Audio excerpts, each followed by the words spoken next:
If you constantly search for the right way to eat or the perfect diet and you do really well for a while, but then you always end up back in the same place, maybe finding the perfect diet is not the problem you need to solve. Maybe dieting itself creates the problem.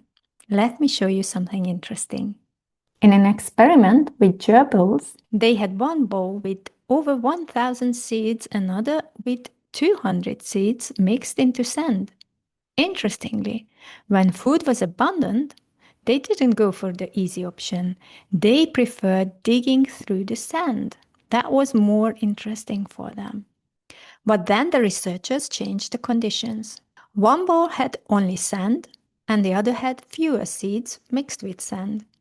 Then they kept changing the conditions. The bowls were also moved around, creating a completely uncertain food environment. And in this food situation, when food became very uncertain, the gerbils ate more. What's even more interesting is that they never really had a real food shortage. They always had more than they could eat.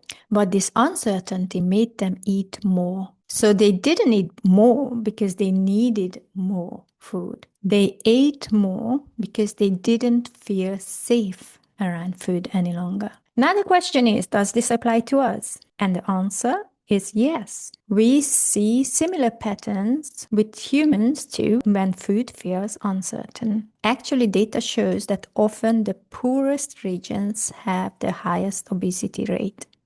But you don't have to have an actual food scarcity to have this uncertainty. Very often we create it for ourselves, and we often do with dieting. Think about what a usual dieting situation looks like. You start eating less food, you restrict and follow the plan completely. And when you can't eat that little anymore, you overeat or binge eat. From the brain's perspective, in this situation, food is unpredictable. Sometimes you get a lot, sometimes you get very little. It doesn't know when food is coming and how much, right? So it does the only thing it can to protect you. It increases your drive to eat more to prevent future loss.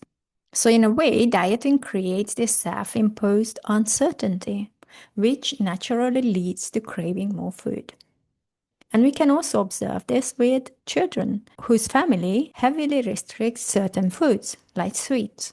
When they go to a birthday party or a friend's house and this certain food is available, they eat much more than the children who can eat it anytime. Because for them, this food is much more desirable because the availability of this food is uncertain for them. Sometimes they can't have it and sometimes they can have it. Desire to eat more of this food is driven by the unreliable availability. And this is something I see with my clients all the time too. I'm Rita May, an emotional eating and binge eating coach, and I've been through this pattern too. I used to look for the perfect diet and end up in the same place all the time too. And the thing that actually changes for me and for my clients is not finding the perfect diet or being more disciplined, but actually understanding how to remove this uncertainty.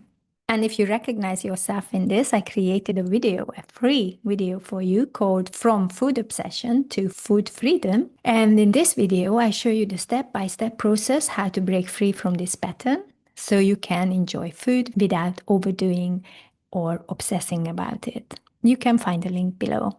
And inside my Outgrown coaching program, we find the deep reasons behind emotional eating and binge eating, like identity, emotional regulation, your beliefs and thought patterns. So you can outgrow the version of you who needs food to cope. So the first step of removing this uncertainty is actually very simple. We need to bring back certainty. That's why I ask my clients to start eating regularly, because most of them, when they come to me, are stuck in this restricting and binging cycle.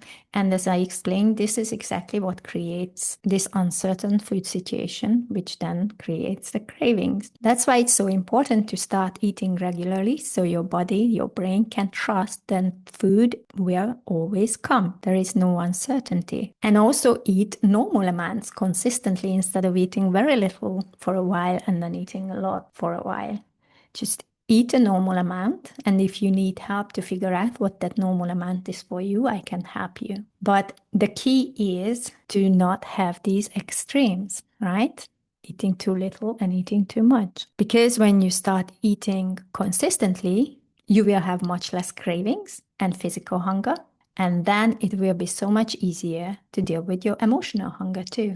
But restricting and dieting is only one part of the picture, because there is another way we create uncertainty and confuse our brain. And it has nothing to do with how much we eat. It is by creating a mismatch between the taste of the food and the calorie content of the food. And once you see it, you will understand why certain diet foods create more cravings. I will talk about this in my next video. See you soon.